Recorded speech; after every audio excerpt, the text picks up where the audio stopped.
Hey guys, welcome back to my channel. If you're new here, my name is Angelisa and on this channel we talk about books. And today I'm going to be doing what's kind of become a monthly event on my channel. So if you like monthly book hauls, feel free to subscribe because that seems to be what keeps happening on this channel. But yeah, so I'm going to be doing a September book haul today basically. And this is basically, if I can pick them all up, nope. I don't know why I thought that was gonna go any different than it has in the past, but we're gonna try one more time. Basically, the 15 plus books that I've accumulated over the month of September. So let me just put this little pile back down and then we will get into it. Alright, the first one is a pre-order that I got early. So it is actually Wildfire by Hannah Grace. This is coming out on October 3rd, I believe, and I'm actually in the middle of reading it right now. I'm filming a reading vlog for it, but it's coming out on October 3rd and I received my copy early and oh my gosh, I'm already so in love with these characters.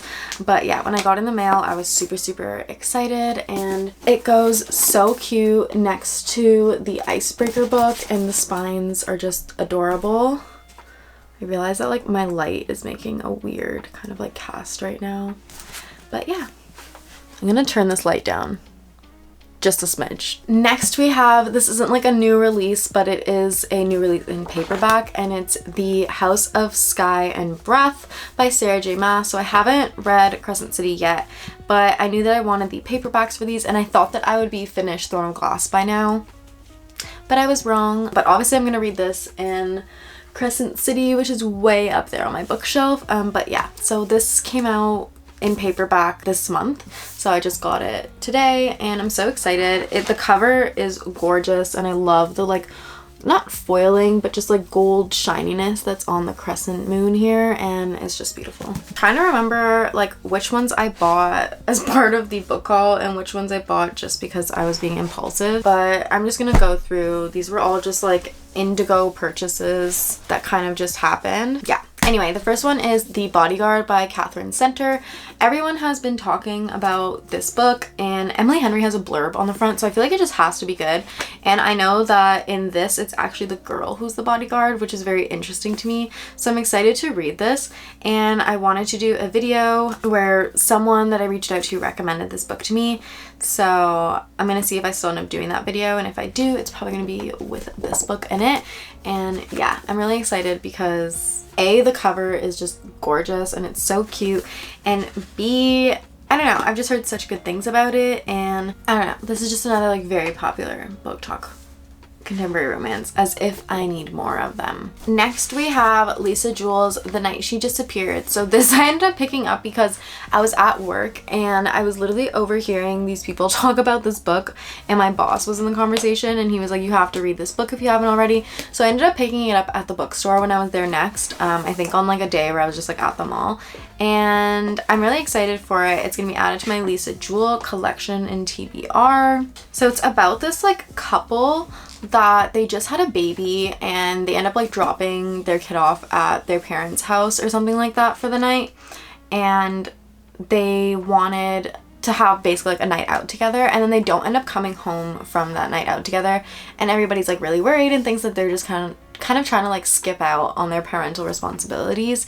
But then the case kind of runs cold and they never come home, and years later this, I think like reporter or something, a writer, she moves into the cottage where they disappeared from, that they had like gone on this getaway or whatever from, and she finds a clue that just says dig here.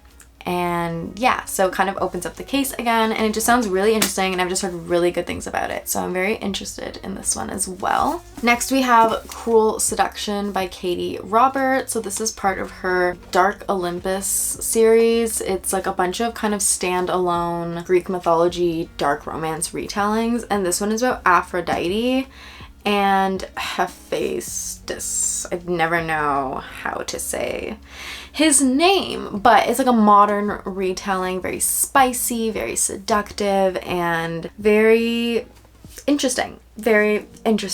And I haven't read any of hers, but for some, I'm obsessed with Greek mythology books, especially when it has romance in it, and I'm really trying to dip into like the dark romance genre a little bit more. And this is dual POV, which is very interesting. I actually want to do maybe a reading vlog of just reading like her books, but we'll see. Next we have Book of Night by Holly Black. Now this was literally like my friend was picking it up, and then when I read the synopsis, I've heard of this book, but I've never read the synopsis. I don't know what it's about. And then when I read the synopsis, I was like, this sounds like so much fun. It's like a fantasy, like mystery, twisty thriller book, and that just sounds like so up my alley. And oh my gosh, there's a lot of words on these pages though. The hardcover that she was looking at was so pretty, and I kind of wish I got the hardcover, but I did end up getting the soft cover, and the cover for this is also very pretty. I really like books with moons on them, as you can see. Anyway, next we have Do I Know You by Emily Wibberley and Austin Siegemund-Broka. Now, this is that like writer couple duo who they've written where is it? They wrote The Roughest Draft together, and I actually really enjoyed this book. I thought it had some very interesting, like, complex things in it, and like I love when characters are flawed and things aren't all peachy. But anyway, I had heard that they had another book that they'd written together, and I wanted to see what this one was about, so I picked it up.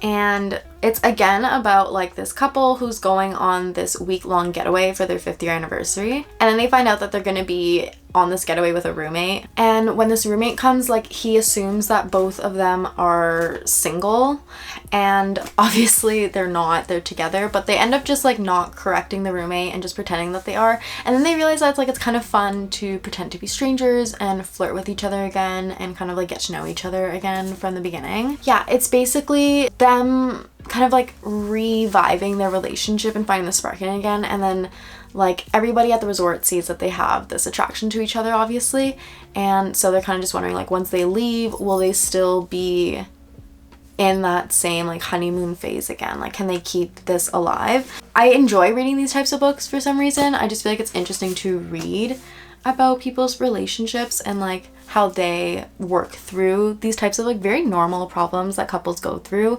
in that like losing feelings, or like, you know, kind of just getting stuck in that like rut feeling when you're in a relationship for so long. So yeah, very interesting. Next we have With Love from Cold World, and this is by Alicia Thompson. She also wrote, I read it this month I think actually, Love in the Time of Serial Killers. It has like a similar kind of like cartoony comic-y style cover as this one, and I love the freaking cover on this. It's so cute. Basically, they work, the couple that this is going to be about, they're co-workers, so it is a workplace romance, and they're kind of like, they're not rivals, but they're very opposite.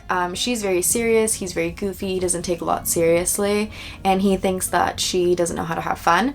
And so they've been tasked with trying to come up with ideas to increase the revenue at this place that they work at called Cold World. And it's this like wintry kind of resort tourist attraction place. So yeah, and that kind of puts them into a rivalry with each other as they're competing for this. But as they spend more time together, they kind of realize, you know, that they might have more in common than they thought. And yeah, it's just a little cute love story about their attraction that's building between them. And yeah, it just sounded really cute, and I love the cover, so I picked it up as well. Next we have a Riley Sager book, The Last Time I Lied. This is the special value price. I don't know why, but this book literally had two of same size books, same contents. One had this cover on it, one had a slightly different cover. It was almost like the same color and font too, and this one was $15, but the other one was like $25. I don't know why, but I picked this up. I think this is the last one on his backlist that I needed. But yeah, so I'm really excited about this. I have no idea what it's about, and honestly, I don't need to know what it's about for a Riley Sager book, but just for you guys, basically it's about this girl who has to like return to this camp that she was at when she was a kid, and like these people disappeared or something, and she has to return now because she's been asked if she would like to be an art instructor there because she's made like this painting around her past, and it's very like dark painting, so she obviously doesn't want to return because she has a lot of like trauma there and like memories there that she doesn't want to remember. But yeah, when she goes, there ends up being like clues that resurface about what happened that night. So yeah, it sounded very, very interesting, and as always, I love Riley Sagers, so obviously I'm gonna like this book. Next we have The Long Game by Elena Armas. Now I could not resist buying this book. I have no idea what it's about. All I know is that everyone's talking about it, and it has, I think, a billy goat and a cat on the freaking cover, and I'm pretty sure it's a tabby cat. So I had to, and I am very excited about this, to be honest. Yeah, it's about like this girl who she works for like a soccer team, so I thought that would be really very interesting, and I've just heard such good things about it, and the cover is so cute. So I picked it up, and I'm really excited to try this book, and I'm pretty sure there is spice in this. Yeah, it's steamy, and I've heard that Elena Armas's characters always have like very good chemistry in them, so I'm very excited for that. And she has really good representation, I find, when it comes to different ethnicities in her books, so we shall see. Alright, next we have a book that I could not resist picking up, and I actually ordered this on Amazon, and it's Divine Rivals by Rebecca Ross. Now, everybody's been talking about this book, and I need to know what the hype is about. I need to know. So I bought it, and I actually don't really want to know too much about what it's about. I thought it was about these like writers. Yeah, it's an enemies to lovers, but it has like writers in it, so it sounded very interesting, and these like two writers like write to each other, I think anonymously, through their column on the Oath Gazette. Very interesting, and I'm pretty sure the second book for this is coming out this year or in January or something like that. Reckless Vows or something like that. So yeah, I want to read this before that comes out. The next one I have was part of a sale on Canadian authors, I believe, and it was like 30% off Canadian authors or something on Indigo, and I ended up buying Emily Wilde's Encyclopaedia of Faeries, and it looked very, very interesting, and I love this book in general because it's hardcover and it has a beautiful cover, but it's not like with a jacket. Like, that is just the cover of the book. The only thing about this is that like I'm so scared to open it all the way because I don't want to break it or anything or crease it, but it's so pretty, and I'm very interested in this story. For the longest time, I never picked up this book because I thought it was just like literally an encyclopedia of fairies. I was like, why do I need an information book on fairies? Like, I don't get it. But then I learned that it's actually going to be like a series, and it's kind of like an interesting little fantasy romance kind of. I don't know if they're standalones or if they're going to be like continuations of each other, but they are all just so cute, so I definitely want to try it and see how I feel about this first book, and either way, it's adorable to have on your little fantasy shelf for the fall.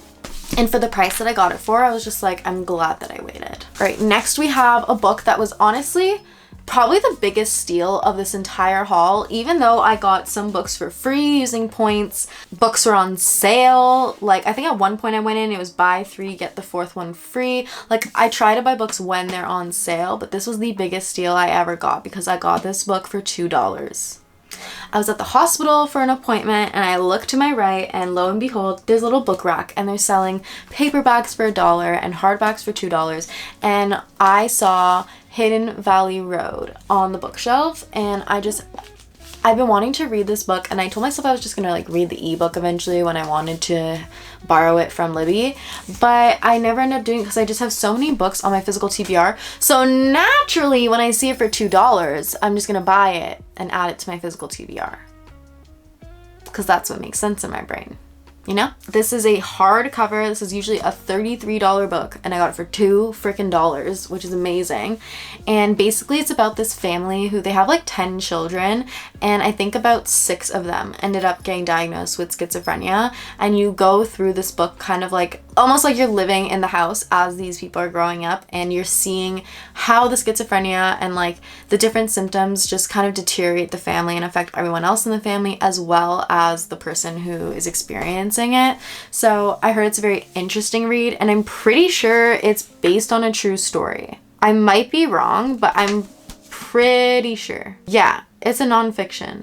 Anyway, stay tuned because I'm sure this is going to be a very interesting book. All right, lastly, we have the nonfiction books. Well, I guess that was the start of the nonfiction. But on top of that, in terms of like this was still a narrative nonfiction. Like it's written as like a narration, where the next ones are more like informative. So the first one we have is When the Body Says No by, I don't even know how to say this name, Gabor Maté, I think. And basically this one is about how like stress can affect your body and brain obviously over time and lead to things like cancer, inflammation, multiple sclerosis, Alzheimer's disease, like so many things, and kind of what you can do to lower your stress and learn how to heal yourself. So yeah, I've been going through a lot of psychological stress recently due to things that are going on in like my personal life. So I wanted to kind of pick something up that would help me work through that, and not in like a workbook kind of way. Like I am a psychology university grad, so like naturally I go towards very like intellectual and like informative books, and I'm like a studier. So I'm totally gonna like whip out a highlighter and like highlight stuff and like just kind of really immerse myself in these books. But yeah, I thought I would include it in the book haul because it's still a book and I don't know how many people are interested in these books, but still. Next we have It Didn't Start With You by Mark Wollen. Now this is about inherited family trauma basically, and how to end the cycle. And the idea of that, like all of your actions and like thoughts and ideas that you have are not like something that just started with you. Like you didn't just like synthesize this yourself. Like it's a lot of it comes from family trauma. A lot of the automatic reactions that we have are things that were learned or built into our genetic code, and this is kind of about like how that works, how we inherit emotions from people and trauma, and how we can kind of work to break that cycle and unlearn those behaviors. So I thought it'd be interesting and I want to pick it up, and I've seen a lot about it. Next we have When the Body, it's not When the Body, just The Body Keeps the Score. And it's about basically how your brain, mind, and body keep score of the trauma and stress that you experience in your life. Like basically this is about trauma and how it can take a toll on your body and how we can go towards recovery from that trauma and work towards kind of having a healthier mind, body, and brain, because this stuff does more damage than you'd think it would. Lastly, is that lastly? No, not lastly. Next we have the 5 a.m. Club by Robin Sharma. So this is actually kind of like, it has a few like narration in it, but the whole point of it is to explain why this morning routine is so important. And like I said, I'm kind of like, I don't do well with like workbooks. Like I won't complete workbooks or like habit trackers and stuff like that, but something where like you explain to me why, like give me concrete evidence why I should do this thing, and like I will do it. Like I'm more likely to do it. So I want to read this, and I've heard really good things about it, and I just want to join the 5 a.m. club, and I want to start waking up at 5 a.m. I know it sounds kind of nuts. I want to start waking up at 5 a.m., you know, exercising for 20 minutes, journaling for 20 minutes, reading for 20 minutes, eating my breakfast, like getting into the right headspace before I start my day. All right, lastly, we have Atlas of the Heart by Brené Brown. So this is a, first of all, beautiful book. Absolutely gorgeous. Brené Brown is I'm pretty sure she is like a huge name in the psychology and mental health / social services and like social work world. She talks a lot about emotions and healing and trauma and all that stuff. And this is basically about our hearts, and like not like our physical hearts, but kind of like where, like when we say like what I feel in my heart kind of thing. But where we go and the different kind of like all the different emotions that you can feel and what they mean and how you can kind of navigate them. And I've heard such amazing things about this book, and it's such a cute coffee table book. And yeah, so when I saw that it was on sale, I forgot to mention all of these for some reason were on sale, and I got like bonus points with Indigo. So this book is usually $40, and I'm pretty sure I got it for like $22 or something like that. And I got like 1,500 extra bonus points for each book. Anyway, yeah, so I'm really excited to read this and just kind of go back to like my roots a little bit. I haven't touched anything psychology in a while, so I wanted to kind of go back a little bit and get back into it just a little bit. Anyway, I hope you guys enjoyed this book haul. I didn't mean to buy this many books. It kind of just happened. I was supposed to kind of be on a book buying ban, but with pre-orders and, you know, my birthday was at the end of August, so I also had like birthday money, and like actually I think 1 or 2 of these was from like a birthday shopping trip. I honestly do not remember, but these are all the books I accumulated in September that are going to be added to my physical TBR. I need to add them to my Notion before I forget. And yeah, I hope you guys enjoyed. Comment down below if you've read any of these books and what your thoughts were on them, so I can be hyped up to read them and put them on my monthly TBR at some point, even though I have a million others I should get to first. But yeah, don't forget to like and subscribe if you like videos like this, and reading vlogs, and monthly wrap-ups, and monthly TBRs, and book hauls, and book shopping vlogs, and all that fun bookish stuff. Do not hesitate to subscribe. And yeah, anyway, I hope you guys have a good day, and thank you so much for watching this, and I hope to see you in the next one. Bye.